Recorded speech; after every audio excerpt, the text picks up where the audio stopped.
Good evening, everyone, and welcome to the ABC of Hauntings with your hosts this evening, Renata Daniel from Newcastle Ghost Tours and Frightfully Good, and Anne Rekovich from Oz Paratech and Frightfully Good, and now Anne Anne and Renata. Renata. Thank you to the people who set up those extra pages for us to do. We love you. Oh boy, what a weekend, Renata, haven't we? It's been an absolutely smasher of a weekend. It's almost feel like we're back to normal. So please notice we're wearing new decorations today. I hope you like our new stylish earmuffs. It's because we have special guests tonight. Yes, we do. But before we bring on our special guest, what did we do this weekend? Can you remember? Well, firstly, we went and had our minds mapped. So it was a bit of neurofeedback that was going on. We were testing our abilities to be super sensitive and fabulous psychics, mediums, and healers. And guess what? Something's going on. So We can now say we're scientifically tested. yes, absolutely. And what they say, we had a universal conscious awakened mind. Yes, we're universally connected. Who would have thunk? Apparently there is a mind. That just blows me away. And I did something extra on Saturday. You did. I did. I shot a TV commercial because I'm an actor. Miss Special. I'm very special in oh so many ways. Look, see, they liked all this. They thought that was really good. This is the pasta I ate on the weekend.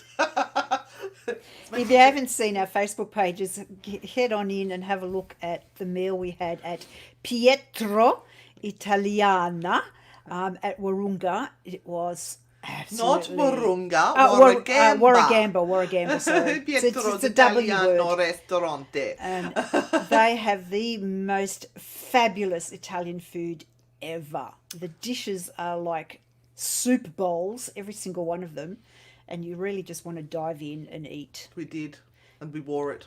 And then we we're left the feeling it. leftovers in the fridge accidentally. I know. Devastated about that. I cannot. Oh, I can't forgive myself. And then after that, we headed to Wallacia Hotel, and we stayed there the evening. We did. To do some paranormal investigating, which and turned out quite interesting. They remembered us from... remembered me from 5 years ago, but they have watched the Frightfully Good show, which was pretty impressive as well. And they're like going, oh, hi, you're back. Oh, fantastic. What do you want? We'll open up anything for you. They were so gorgeous. And a shout out to Craig. And we made contact with Love you, Craig. A local that had passed very recently. And his funeral was actually today. And we got the first letter of his name on the glass dowsing for him, and he left them a message, which was beer. And apparently that is absolutely spot on for this particular character. So that was really great. He's now resting in peace. We know exactly where he is as well. Resting in piss. Yeah. Yeah, with beer. Absolutely. All right, we should get on now. That's been our weekend. I hope you all had a fabulous weekend. We're having a greater weekend next weekend. Next 2 weeks are pretty fantastic. Friday, we've got the Wollombi Walking Ghost Tour. Yep. And on the Saturday night, we have got a sleepover of Lochinvar House. Travelling Bushman. Hope you should check out Old Dubbo Jail, Renata. Oh, we should, yeah. We should. We run tours there. When it's not COVID. Anyway, Yeah, that's another story. That's another story. We're waiting to get back there, and they're very keen to have us back. It's just to do with tour size numbers and things like that. They can't actually have us in there at the moment. Anyway, sorry, Deb's waiting. I'm so sorry. Introduce Deb. So our very special guest for tonight, because we are up to the letter G, we decided that we would talk about Geelong. Move your head. Move your head. Anne, move your head. Anne, not me. Move your head. Geelong Gaol. Geelong Gaol I've got a big head. Ghost Tours. And we have It's a very long name. we have the very, very gorgeous lady that's been running it forever. It feels like Ms. that. Deb Robinson, who was actually Hi, everyone. one of our beautiful interviewees on our recent weekend where we had the paranormal conference online. Paranormal conference. So My very first back, conference. Deb. That was my very first conference. And you awesome. were a superstar. And I was so worried I wasn't going to have enough information. Never in a million years. You know how many people I say that to, and they go, "You'll be fine." I'd be more worried if I wasn't nervous I was going to run out of information before I started something. If I didn't, you know, that's vanity, isn't it? It's part of my process. No, it's actually part of wanting to do a very good tour or a talk or something, and that you have that moment of panic just before you start that people aren't going to find you interesting or what you've got to say interesting, and then you go, "I'm like that every show." I get really I'm the same. What if I'm boring tonight and I can't think of anything funny to say? Although I came up with a good joke for Renata on the weekend. I won't put it out. I'm saving it for a special moment when I'm out of all material. I'll come up with it. It was atrocious. It was so bad. It was funny. It wasn't even rude. Dear. Oh no. Never mind. Never mind. So Geelong Gaol. Yes. We're up to G in our alphabet, the ABC of Hauntings. So one of the things that we were talking to you before we went live was the fact that Melbourne and Geelong are still, and all of those places in between are still the whole of in Victoria. Lockdown. Yeah. The whole of Victoria. You're literally living hand to mouth. Yeah, so we're all like the whole state of Victoria, I think, is under stage 3, which means we're only allowed to leave home for 4 reasons, although some of the rules changed overnight, but I'm not quite sure what's changed yet. I know there's a couple of little things changed. I know Melbourne are allowed to be out for an extra hour and they're allowed to go to the parks again and all that sort of stuff. But essentially here in regional Victoria, we're only allowed to leave for work, medical, caregiving, and I've forgotten what the 4th one is. Obviously, I don't do it terribly much. So, but I have MS, so I have an autoimmune disease, so I'm stuck at home most of the time. So I only leave for medical stuff. So, yeah. So that's it. I've been in and out the jail a little bit. We've been doing some thinking outside the square and doing some new online talks is what I've been doing to occupy myself. So I've been doing lots and lots of research again. So, yeah. We did lots of Centre of Excellence courses when we were locked down. I have 91 gig worth of research stuck on a hard drive that I just keep adding to and adding to and adding to. So I've been sorting some of that out, but doing the online talks because I'm going back to doing a basic history. So I'm actually researching things. And every time I research, I find something new. So, which I love. Yeah. So, and that's going to hopefully create a basis for a very basic sort of booklet on the history of the jail as well. Some of these last few talks I've done. So I've done 2 so far. So we're doing a Locked Up with History series. So we can, so I've done the history of the jail. I've done escapes from the jail, and I'm working on executions at the moment. So an hour-long execution talk. I'm really looking forward to that one. And then I'm going into, I know, right? And then I'm going into, I think the next one after that, I'm doing death masks and anatomy and the waxworks up in Melbourne. And then I'm going to some of the murders that I like. So Pajama Girl murders in Chinatown, which you ladies would be familiar with when you did a tour with me a few years ago.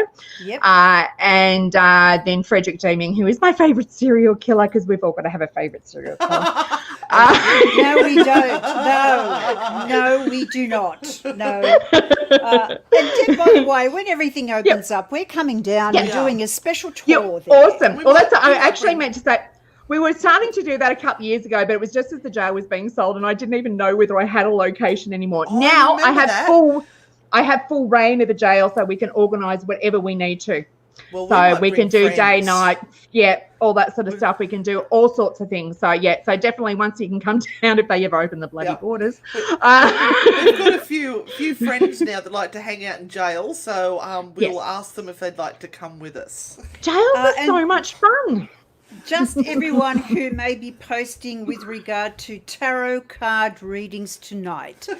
We are not doing tarot card readings tonight. This is all about education and showing everyone here in Australia and overseas all the wonderful places that we have at our disposal when COVID is over and you can go and travel. It's also what's I'll happening get to Sarah in a during minute. COVID, things that you can do during COVID. So explain to me what they can do to have a look at at Geelong Jail now.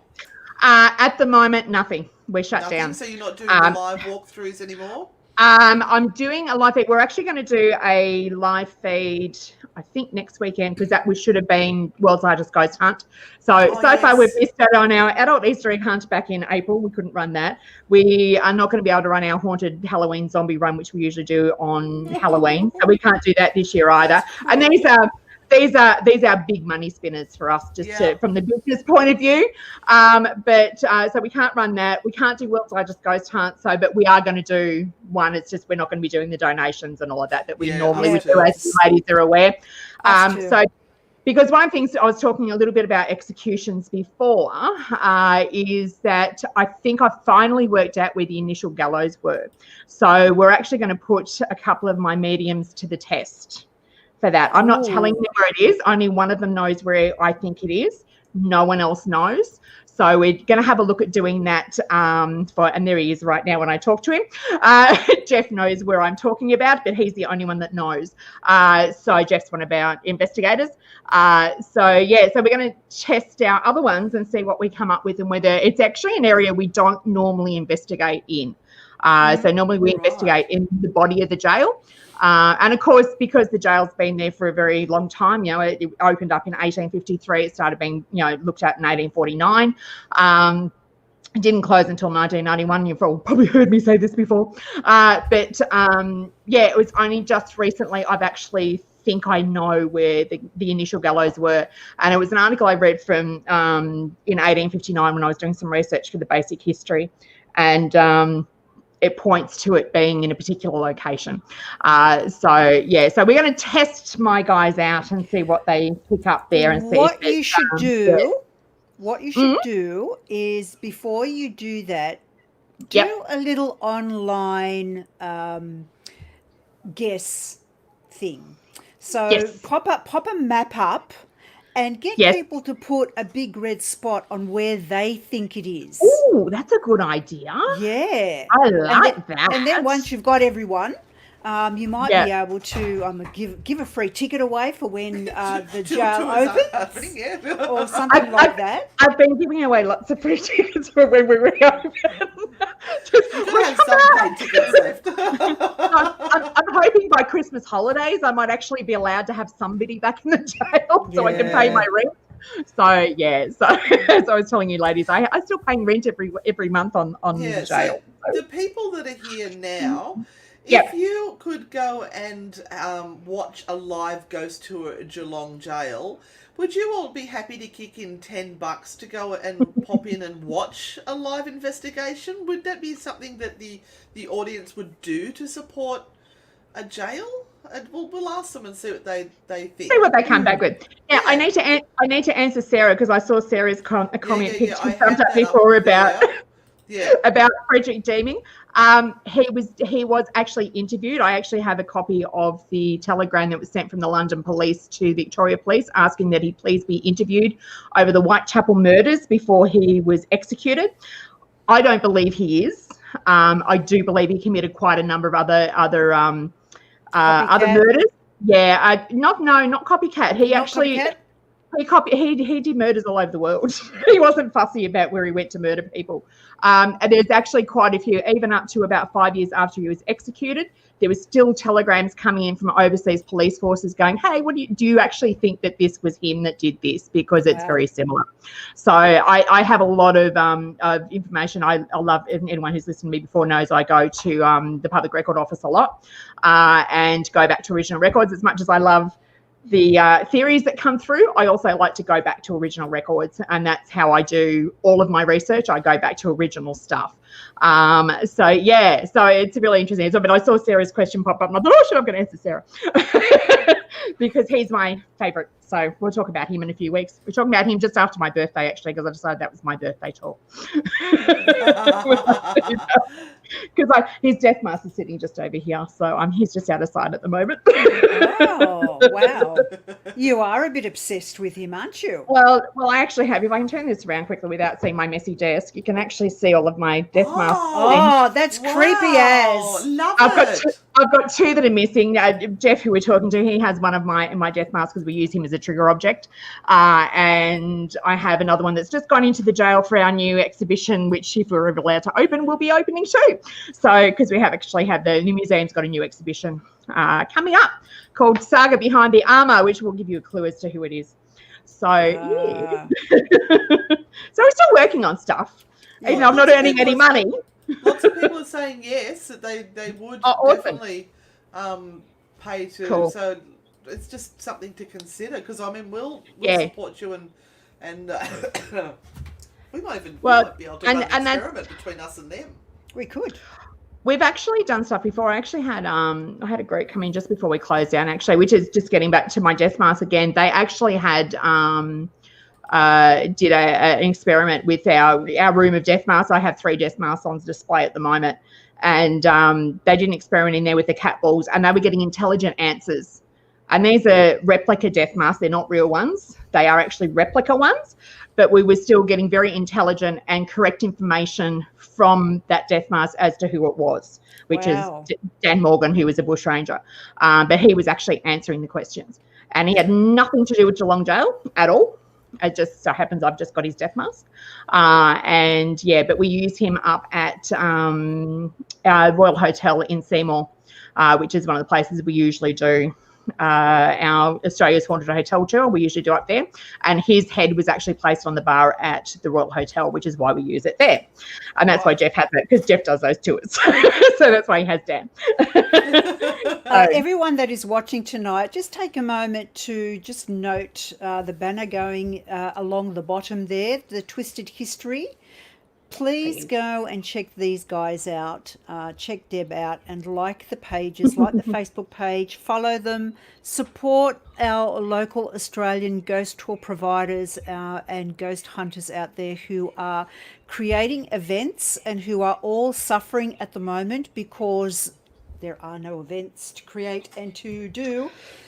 We had to actually cancel a few over the last week or two as well for 2021 because we just can't, we don't know what's going on.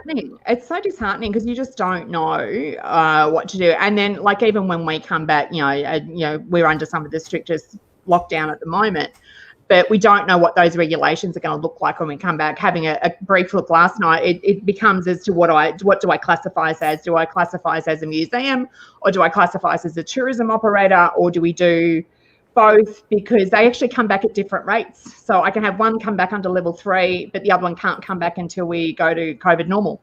So it's really frustrating because to me it doesn't make sense because it's a huge space, but then I do suppose we have some very tiny museums as well. So, but it looks like we're going to have to still do all contact tracing and limited numbers and all that sort of stuff. So we're doing 20 as a max. At Maitland Jail, and the group has to be split into 2 for most of the tour, and for our National Trust homes that we are allowed to go in at the moment, we are down to 10. Yeah, we do 10 on it. Well, just before we close, we were doing 10 on investigations max, and we were doing 20 on a ghost tour. But we only had a maximum of 5 groups within that 20, so that we could maintain separation between them, because we had to maintain social distancing between each group, as well as it becomes interesting if you guys just take a minute to think how much we're having to jump through hoops and rearrange and rethink and try and think outside the box and come up with something new just so we can keep this stuff happening for you guys as well. So, and the thing is that people also and I know that this is probably happening for Alison in Adelaide as well, most of the next 6 months we will be literally working for free because the money that comes in is paying for bills that have already been created running now. up in 2020. And in most cases, what we are doing is covering the costs of hire and rental. So, guys, right. we do this because we love it and we want to provide you all with the opportunity to come and do ghost hunting. So anyone who kind of pops their head up and says, oh, they're all doing it because they're ripping people off, come and see me. Come and stand right here I'll tell them and now. talk to me. If right they now. only knew, I was going to say, if they only knew how little our margins are. I'm a proprietary limited business, and some people seem to think that means I'm huge. You know, I've got this huge profit margin. No, no. I'm grateful if I've got more than $1,000 in the bank, to be honest, and that doesn't happen very often. So we do. Well, basically, and that because even as a business, everything we take in goes back into the business. So at the moment, you know, I'm earning money from one lot from this side, but it going back into because we're redoing all the museum stuff. And let me tell you, setting up museum displays are not cheap.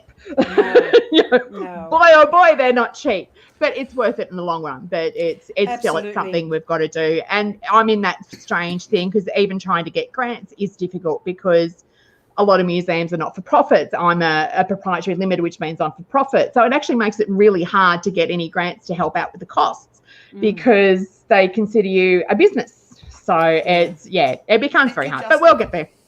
But I love it too much. And it's just, this building is just an awesome building. And it's, we've had quite a few experiences there. To those people who are sending through stars, thank you so much. We really appreciate it. For those people who don't know what they are, and just down in the feed there, you'll see a little gold star.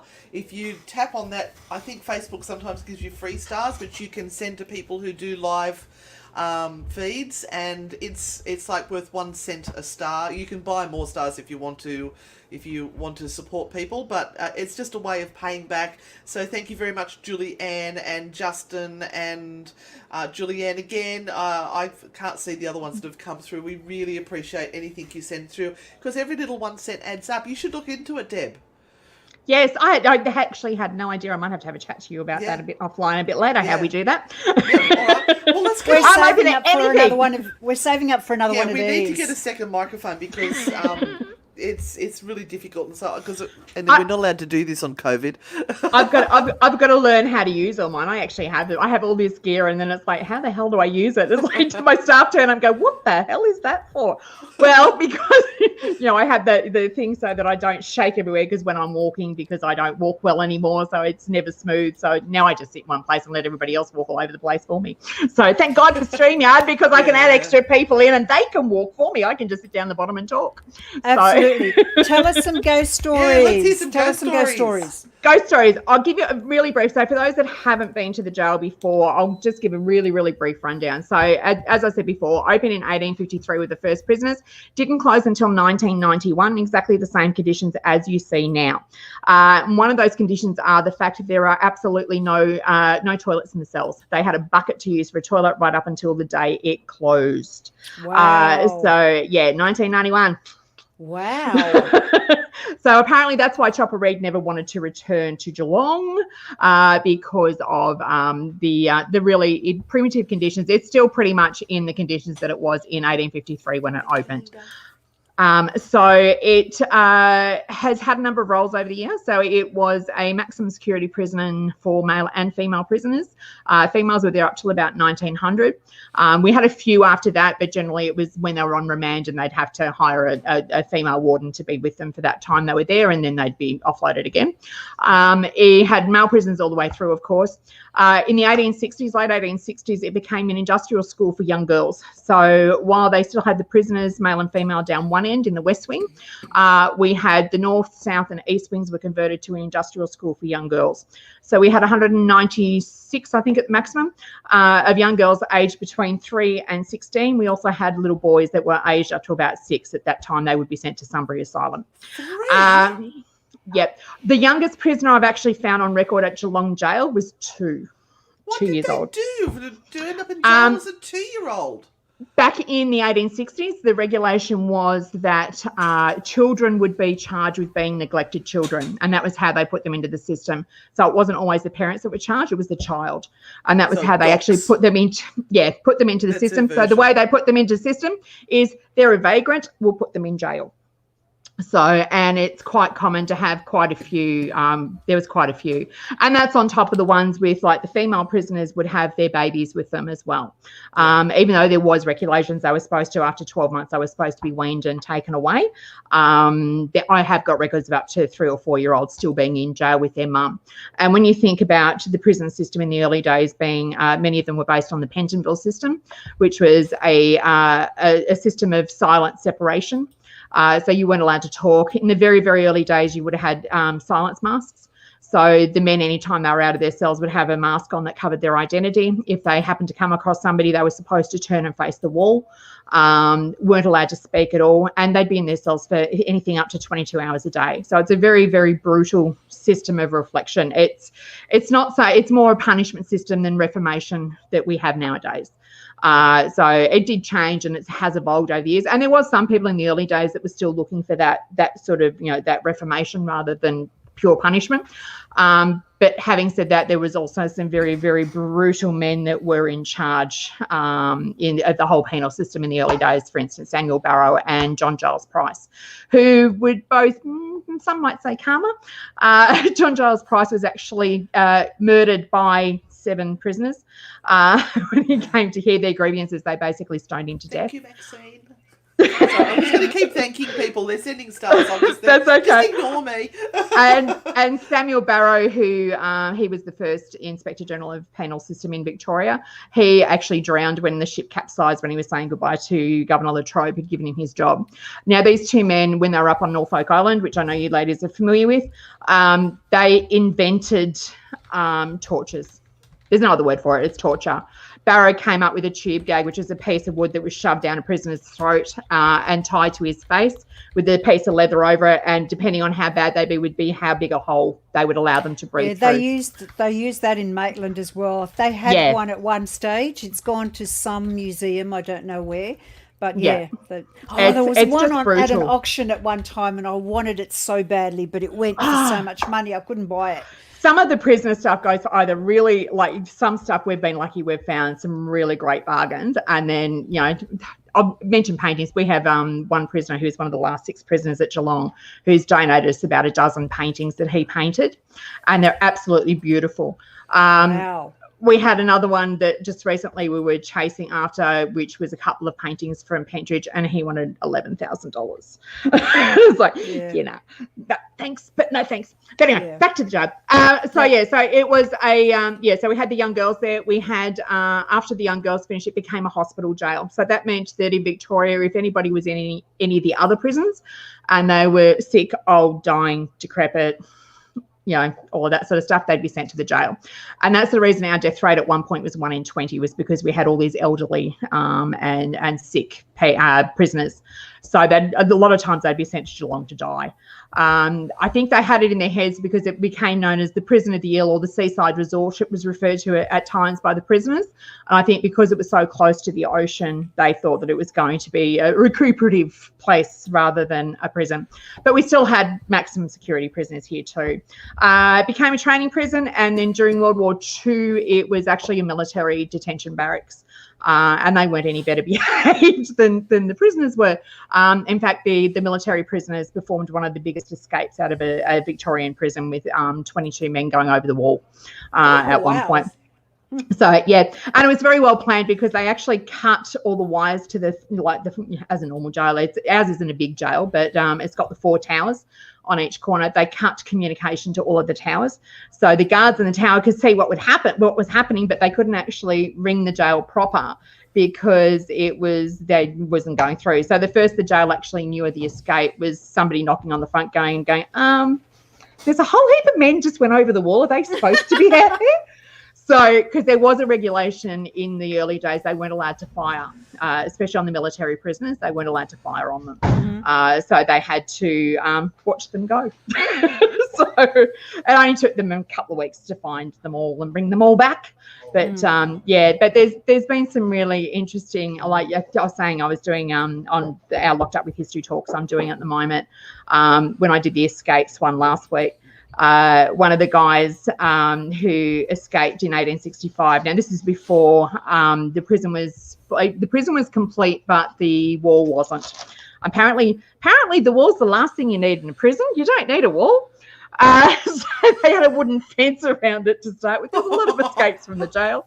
But anyway, so these guys, we have cook cells, which I'm not sure whether you guys have that at Maitland as well. So they have these 3 cells that a warden can open from the second tier, so he doesn't have to interact with the prisoners themselves. And they're let out 15 minutes earlier than the other prisoners to go into the kitchen wing, where they're then locked in there to do breakfast for the rest of the prison population. And back in 1865, these 2 guys decided to break out. So the bluestone bars, instead of being put into 2.5 inches into bluestone, it was only put into 1 inch, and they used a piece of wood to wrench it out. But one of the guys that escaped, one guy was captured and back in the jail in 15 minutes without them even realising he'd been, because he ran straight into a warden who was coming to work. So he was brought straight back. The other guy got away. He made it all the way to Adelaide. He got arrested in Adelaide. He was put in Adelaide jail, conned his way into working in the gardens at Adelaide jail, and somehow managed to get his clothes, escaped from there, ended up in Ipswich in Brisbane, and was eventually jailed for 7 years, and that's where I've lost. I can't find him after he goes into jail there. But I'm like, 1865, you got to give him kudos for trying. Wow. Like, that's like just from Adelaide to Brisbane in 1865. That is a long way. That's a very long way.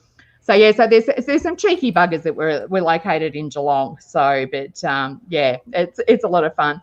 But ghost stories, we have lots and lots of experiences. So Geelong Gaol is one of those places, and I'm sure you girls have experienced this too, that it's either really on or really off. Yeah. And we can't control it. You can't find the switch. No, I have to laugh. We had a special guest one day who was there, and he was doing his talk to his group and that. So, sometimes we do like a hire. So if people want to come and use it, they can use it and have their own groups there and all that sort of stuff. So take paranormal investigators, all right? Yeah, private group. Because private groups might be a way to go when we come back. So, what was funny is I had a couple of our guys who are mediums standing near me, and they're laughing. I'm like, what's going on? He goes, they're all standing up on the second tier. All the spirits are standing up on the second tier. We're not playing with him. I don't like him. So they're cheeky buggers. They are. So, a lot of people don't realise that. At the jail, we find the boys are so cheeky. Yeah. They swear a lot. Yes. Oh, yeah. We get called all sorts of names. Oh, yes, we do. We get called all sorts of names. But it's actually really funny. And many of you who've ever heard me speak will hear me talk about Edward, who is actually become very protective of me, which is quite funny. As my illness has got worse, he's actually become more and more protective of me. To the point I have some of our mediums will go and do something else, and they'll ring me up going, were you upset? I'm like, I was ranting a bit before when I was there thought I was there on my own. Why? It was just concerned because you were really upset when you were in the jail, and he just wants to make sure you're okay. I'm like, yeah, I'm fine. So it's really funny because initially well, of course he's a murderer, and then, of course I've got an 1868 murderer that would follow me around, but he used to cause a lot of grief to me. What can I say? He's still picking up. Well, he's exactly, but he's the only spirit in the jail who actually has physically affected me. He used to make me feel very ill.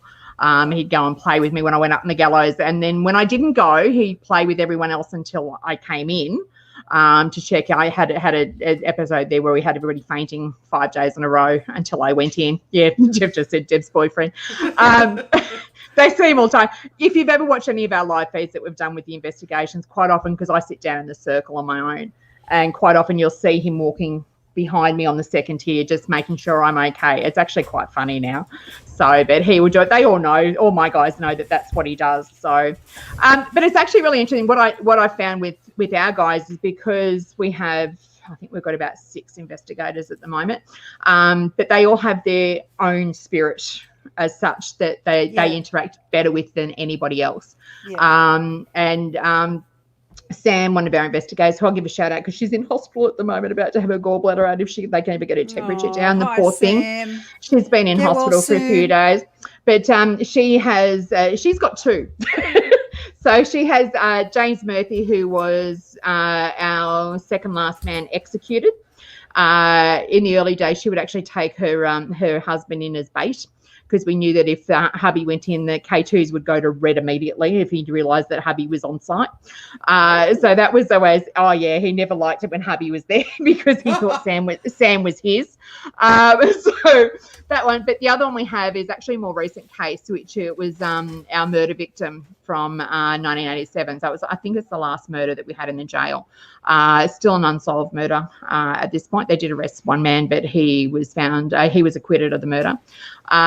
But Sam will interact with him quite often because we know what cell it was in. I've seen the crime scene photos, so we know which cell it was in and all that sort of stuff. But Sam actually went and visited his grave, which is at a cemetery up in Melbourne, and left some flowers. And when she came and did an investigation a few days later, he actually thanked her for the flowers and said what colour really she'd left yellow roses for him, and all that sort of stuff. So that was actually really interesting. That's great. So it's good validation. And it's one of the things, the funny thing is with the validation stuff is I'm the one that validates a lot of our stuff because everyone talks to me. So people are doing investigation, our guides are doing investigation, they'll have a chat to me because I'm bad with going, tell me what happened, because I'd like to know if anyone's going to ring me the next day about anything. It's one reason, but it's also too, I like to know that they've been okay and they're out of the jail and they're home safe, and as well as what's happened during it. So everyone talks to me about what happens on tour. And through that course of that sort of a conversation, it's actually really interesting hearing other people say, I've had that happen too. And I've had, you'll end up with 5 or 6 groups that have had the same experience, which is really weird. But it's also good validation because they actually don't know. Because they don't know that each other's group's been there and had the same experience. I'm the only one that actually knows that. And I'm a pain in the neck with our guys when we go anywhere new because I will do all the research. I'll have it all printed out, but they see nothing or hear nothing until the end. I don't validate anything, although they kind of know because if they get something right, I sort of start doing this sort of bit. So they kind of know when they're getting it right. I find it fascinating, the validations that we can get through the historical records. Through the historical records to that. Someone's renovating in the background. But we've had, I think the other good one we've had, which again involves one of Sam's. I've been told that a lot, Sherry, about writing a book, I was there one night. We had one of our ghost tour guides, Zoe, there this a few years ago, and she rang me up because she was, every now and then our ghost tour guides get freaked out by what's going on. Why? So, and I don't know why they still ring me because all I usually do is laugh at them because I'm not there. But I will see Jeff agrees. I had Zoe rung up and she was quite nervous this night, but we had an investigation straight over. So Sam and her husband, Reg, were going in.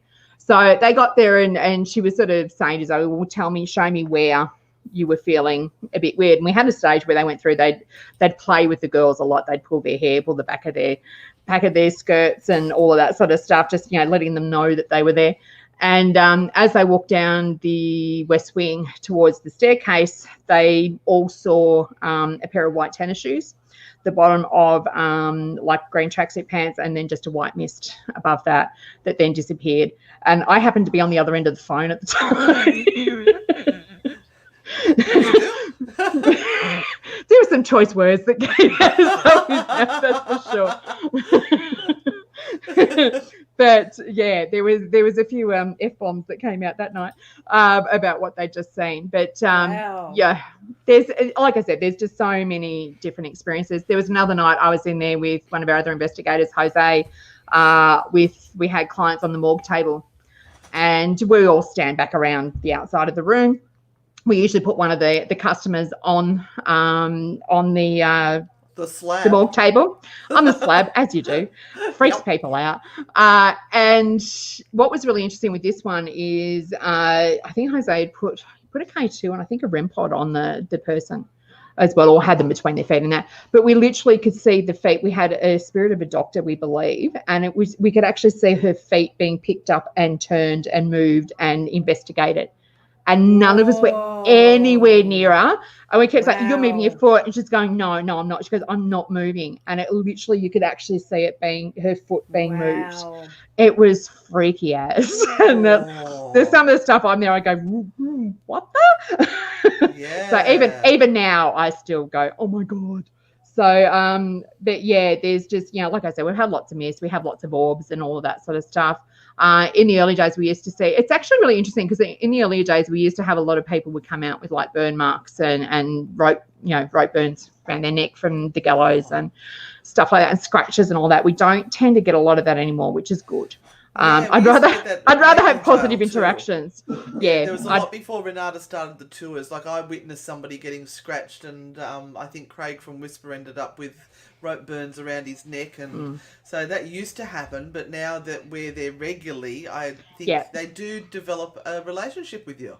Yeah, I think it's respect. It's that mutual respect for the spirits. And that's the one thing you'll notice even with all of our staff, the majority of our staff will go in and go, "Hey guys, how you going?" Even me, I'll walk out in the middle of the day and go, "Yeah, see you later, boys."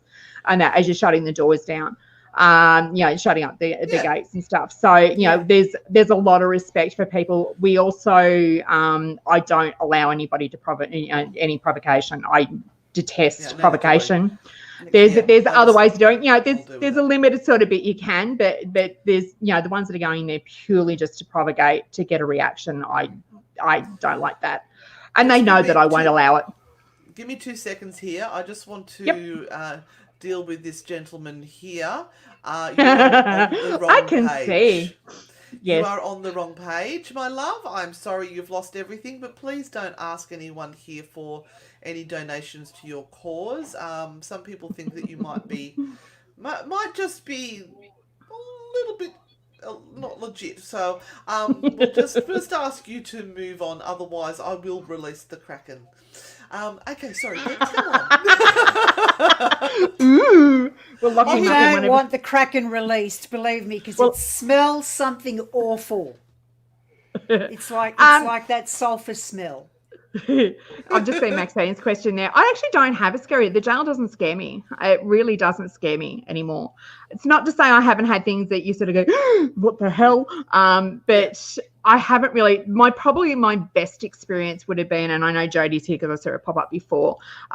We had, as I was saying before, we had an episode where a lot of the guys were getting harassed, for want of a better word, more schoolboy stuff. We're going to tug on the back of your skirts and your hair and all that sort of stuff. But the girls were getting all quite freaked out by it. So we went in with Jodie, who is one of our previous investigators, but is also a medium. Her boyfriend, Nick, and Sam was there, one of our other investigators. And there's Jojo now. And we went up to, and Jodie had a dream the night before about having to go to cell 83, which is not a normal cell that we usually do. But we went up there, and Jojo feels things quite physically. And at one point we were using an Echovox to talk to this spirit who was Raymond, I think, from memory. And he was being quite aggressive with Jodie. And eventually he made her want to throw up. So she left. Sam went with her. She threw her phone at me as she walked out the door. She ran out the door. She threw her phone at me. And then everybody else left. Now, as I left, if anyone's ever used the Echovox, it's like the Ovilus and like the Spirit Box. It's just noises. Mm-hmm. And I never understand anything. I think with my MS brain now, it takes too long to put anything together to actually understand it. But as she ran out the door and everybody else had left, so of course there was no witnesses, just me. I got have a nice day, and with inflection. With inflection, and that's what threw me more than anything was the inflection. And then about 30 seconds later was ignorant bitch. I'm like, oh my God, there's no one here to hear this. But that's probably one of my best experiences in recent times. And it's just like, because like I said, it's just noises. To have that with an inflection, I can't explain it. Yeah. I literally can't explain that one. So now, do you want these photos up that we've got here? Yeah, I suppose I better flick through them. I told you I'd end up talking and forget all about the photos. We all know what I'm like. So this is just what the jail looks like now. This one is a photo I've only found recently. So this is what the jail looked like in 1854. So you'll see it's just one wing. It's actually very different to what I thought it looked like. So it just kind of thrown some of my theories right out the window. So we've got the hospital in front. You can actually see where the jail itself was. Then we have, this is going up to 1861. So this is only, what is that, about 4 or 5 years later, and it's complete. Now, the only thing that's not complete is actually the wall around it. So that's the only thing that isn't complete. This is just some interior shots. Just I thought if somebody hasn't seen the jail before, this is what our jail looks like. That's the gallows at the top of that picture. There is a cutout there. It's supposed to look like that. I was going to say, you've got a shadow figure up there. How many times do you get sent that photo? Oh my God, I caught a ghost. And it's like, yeah, great shot, but no. Did they do all the hangings inside? No, which is why we're doing some fun stuff next week with the ghost hunting investigation. So only the final execution was actually on those gallows. The other 4 that were inside the wall. Right. Yeah. We are at a location outside of the jail, which I want my guys to try and find. But the first 2 executions in Geelong were actually a public execution about 200 metres from the front gate of the jail. And it was a double execution as well. And one of the interesting things I found when I've been researching that is the fact that the new mayor was just elected like an hour beforehand, and then he went straight to the execution. So it's like, what the? Because they used to witness all the executions. But there was over 2,000 people turned out to that execution to watch 2 men get killed. But 12 months prior to that was supposed to be the first one. And we have a guy by the name of John Goulburn, who I'm going to talk more about in my talk on the 4th of October about executions. But he was supposed to be hanged. He literally got a reprieve 10 minutes before he was literally being walked out to the gallows when the guy rode up. The guy actually rode overnight from Geelong to Melbourne, killed one horse at Werribee. It just dropped dead because of how hard he was riding to get to Governor Latrobe to get a reprieve and get back to Geelong. And it's rumoured that the governor actually turned the clock back 10 minutes to give them at that little bit of extra time. But he literally rode up to the gates of the jail at 10 to 8 when they were supposed to execute him at 8 o'clock. So he lived for another 60 years after that. Wow. So I've just been researching him the last few days. He turned into a very interesting man. So still in a lot of trouble and always in the police gazettes for being arrested for things. He was a German, shall we just say. He had a very, I suppose, the atypical German temper, and ended up in the court system quite a lot. So that's our gallows. These are just some of our marketing shots, I suppose, for the investigation. So it's some of the stuff that we use. So the laser grids, I'm sure you ladies are familiar with the red torches and stuff. So that's the east wing, I think. That's looking back towards the centre from the east wing. Boston to get there. So these are some older photos that I had from one of our previous clients, Gillian, from a while ago. But this one, what we do here, this is actually in the kitchen with Butch. Butch is one of our regular spirits. He likes Jojo, so we don't see him as much now. Jojo's not here, but one of the things we used to do with him, he was the dentist for the jail, so he used to pull out people's teeth. He was also the barber, as you do, but he also is a bit partial to alcohol. So one of the experiments that we used to do with him is actually have K2s with different bottles of alcohol. And this is a photo that we got one night with some very interesting orbs. Now, I don't always put a lot of stock in orbs, but this one's a more interesting one. I was like, it's kind of interesting. So this one's it might be a little bit hard to see, but this is one of our very old infrared cameras we used to use a long time ago. But you'll see a figure just in the centre of that green bit. You can actually see a figure. There was nobody there. Oh. At the time that we took that. Everybody else was down the other end of the jail. There was bandy-legged, is that right? Yeah, well, I've got a series of 3 shots, and it's a little bit clearer in the 3 shots what it is. Now, this one's interesting. If I can blow this photo up, I'm not sure whether I'll be able. Yes, I've seen this one before. Yes, up So you can actually see, no, it's actually the face. So what you can see down underneath the underneath the T, you can actually see our guide. This is Erin, who was doing a tour on this particular night. I'll keep trying to blow it up a little bit because that seems to be working. But you've got what your you'll full notice, screen thing there. Yeah, so what you'll notice is here is a face. I don't know whether you can see my mouse or not. Yeah, you can actually see there's actually like an overlay of a skull over the top of her face. Yeah, it looks like a clown face.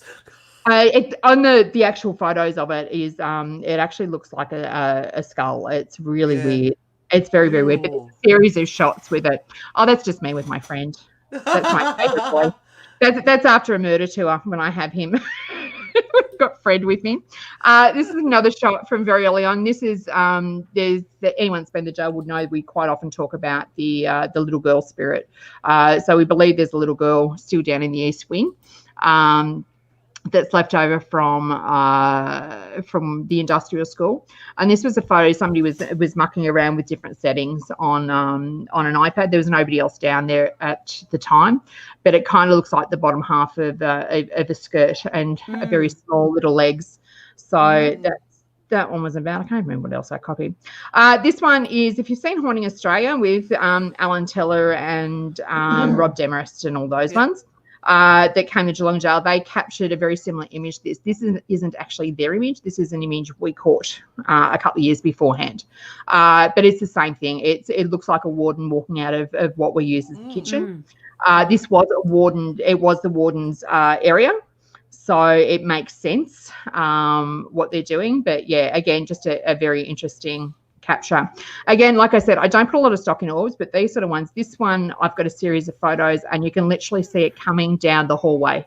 It's moving intelligently down the hallway, which is kind of weird. But yeah, that's all the photos I got. Unfortunately, I don't have a lot of photos because we tend to. You tend to so busy photos because you're so busy doing it. Yeah, you're so busy doing it. In the moment, as I take the evidence. And people say, "Oh yeah, well, what happened? And can you remember what happened?" No, I can't because I'm on to the next thing, and I'm so in the moment that I forget. Yeah, I'm the same. We're more about experience. Does anyone have any questions for Deb? We did. Jeanette Barlow wanted to know, the man who escaped to Queensland, was he a Murray? No, Angus Murray actually escaped in 1923. He was one of Squizzy's cohorts, and he ended up being the last man executed on the gallows at Old Melbourne Jail. The guy that escaped in 1865 that went from Adelaide to Queensland was a guy by the name of, he was using the name William Henry Thompson when he was in Geelong. His real name, we believe, was Samuel Gibson, and he was using the name Henry Sinclair by the time he got to Queensland. So, right. Now, Erin Gordon wants to know, is there many child spirits within the jail? There's definitely a couple. So I've spoken about the young girl down on the East Wing. The other one we have, which is probably more of a teenager, is there's a young boy we call Johnny, who we believe is sort of autistic. So he quite often plays with us in the kitchen, as long as Mr. Nasty's not in the kitchen. So we have sort of 2 spirits that seem to be attached down there. Mr. Nasty is quite authoritative and it can be quite nasty, as his name suggests. He actually felt Jodie up and down, gave her a very thorough patting down, shall we say. That if he was in this realm, he would have been up on charges. Yes. Hard to do with spirits. Yeah. So if he's around, then Johnny won't be around. If he's not around, we have this young boy called Johnny. So, and he quite likes the ladies. He'll play with toy cars if we put them out. He'll quite often, we can smell sort of lavender. He likes the girls. He comes up and sort of holds people's hands and that sort of stuff. So yeah, he's quite a nice little one. So we've had a few people also ask, do you have a book? No, it's on my to-do list. It is coming, isn't it? I'm doing one. I'm actually, while I'm doing the talks about the jail, so I've done history and I've done the escapes, I'm actually writing them up as a script. So I will put out a very sort of small booklet on Locked Up with History when I finish the basic Geelong stuff. I do want to do a more involved book in the longer term. I've just got to find time to sit down and write it, because there's so many interesting characters around. And that's probably the one thing that I'm finding more and more now is I'm more fascinated with people's stories, who's been there. And I think I've done about 10 storyboards that have gone up in the cells that people can read about, just different people who have been at the jail. But it just fascinates me with their stories and how they got there and why they were there. And, we have, Clark and Farrell is one of our biggest escapes, but, they were in and out of jail. They were, old people that had been, Clark was transported over to Port Arthur and Norfolk Island, spent time in a lunatic asylum and spent all of his life escaping. But he died at Geelong Gaol and we left all his belongings to one of the warders. And same with Clark. He was there in and out of jail all the time and died within the jail. And again, it's a similar sort of thing. So there's a lot of, as much as it seems to be an us and them thing, there's actually quite a lot of respect between the warders as well. We've got a few cases where the warders might go a little bit too far, where they're passing information out to families. We have one case in 1896 where one of the warders tried to bribe one of the prisoners to leave, and that to escape in £200. I'll leave the gate open for you and leave you a rope and a getaway sort of vehicle as well. And the guy actually dobbed him in instead. So that warder actually ended up in jail. Oh no. But the interesting thing is, this is where my little creepy mind goes, sort of thing. He was transferred. I know my evil laugh, everyone tells me. But he was transferred to Ballarat jail. The warder was transferred to Ballarat jail. The guy who dobbed him in happened to be transferred to Ballarat jail the day before and was left there for 2 days before he was transferred on to Bendigo. It's like, is that done on purpose? It's like, my little evil brain goes, that can't be a coincidence. There's too many coincidences for this sort of stuff. So no, they can be very interesting, some of these stories, but there's just so many stories. Michelle wants to know, what's the most common smell in the jail? It's an unusual question. Well, urine probably. Yeah, quite often get urine smell. The other smell that you tend to get at times is semen, which is probably again sort of something you would expect to get, but it's horrible when you get it. It's like crunchy really? Socks. Yeah. Lots of crunchy socks. Thank you, Deborah. Thank you, Carla. There was another question there. Do you have a book? Where was the other one? Oh, are you allowed to take photos within the jail? Sure can. Anytime. The only thing we ask you to do is not use the flash, if that were possible. So because it's a 3-story jail. And as we say at the beginning, as much as we might find it interesting to watch somebody fall 3 stories to their death, we don't want that because I don't want the paperwork. So so no flashes, but yes, you are more than welcome to take photos and that, because quite often our customers are the ones that pick up things. I know Shane's on here. Shane sent me an audio file before with something that they've picked up when he's been doing a tour.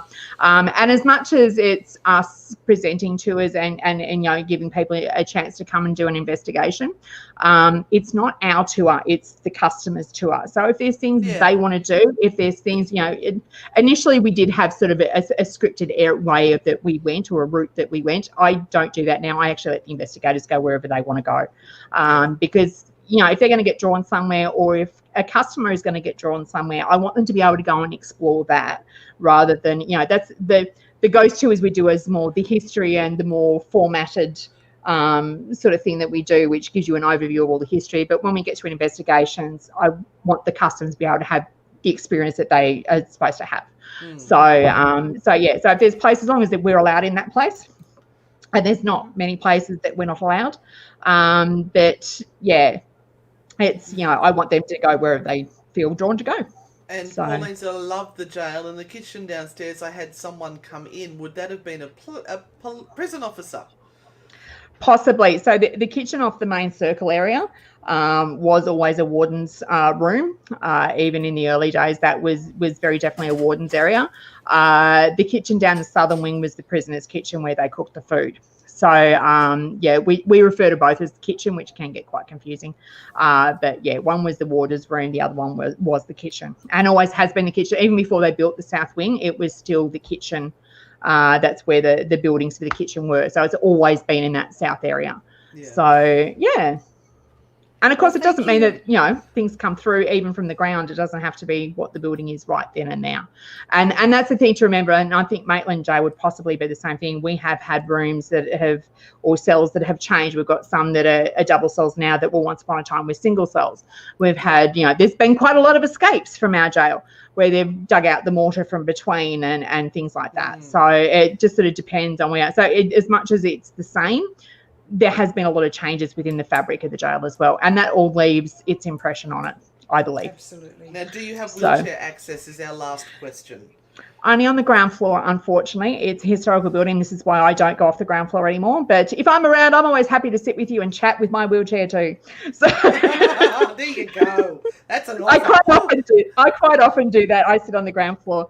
The one thing about the jail is it is quite, it's not a very big jail. So the sound, even if you can't get up onto the other floors, the sound, you can actually sort of still talk up and down to people. And, you know, with technology now, I have people that will go up and FaceTime areas for me so I can see what's going on and what's happening as well. So, and there's ways and means of doing things like that. Just need to have a chat with me beforehand and we can work something out.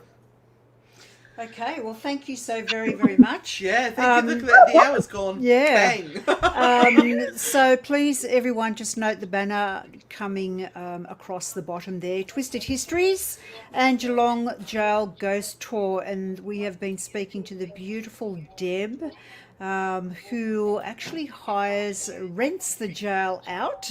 And even now, when there is no one there, she has to pay the rent. So there you go. Now, Deb, have you seen this yet?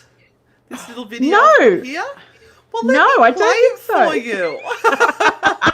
This is a little something that one of our friends put together. So they had some cameras set up in the car and they've cut and pasted together.